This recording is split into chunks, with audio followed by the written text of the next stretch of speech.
A common question that we get here at Precision Garage Doors is, do we have COVID-19 protocol? Yes, we do. Upon entering the building, all employees are required to use the hand sanitizing station. The next step upon entry is getting their temperature taken in order to ensure that they don't have a fever. Not only do they have to get their temperature checked, they also have to fill out a daily screening to ensure that they haven't been exposed to the virus. Masks are obviously required throughout every square inch of the building. Not only do they have to be worn throughout the building, they also have to be worn while they're in the truck as well.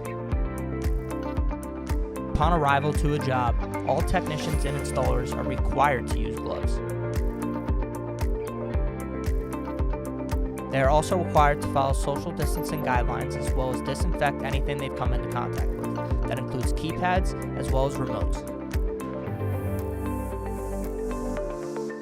Another step we've taken as a result of the virus is allowing technicians and installers to FaceTime customers for those that do not want to meet in person.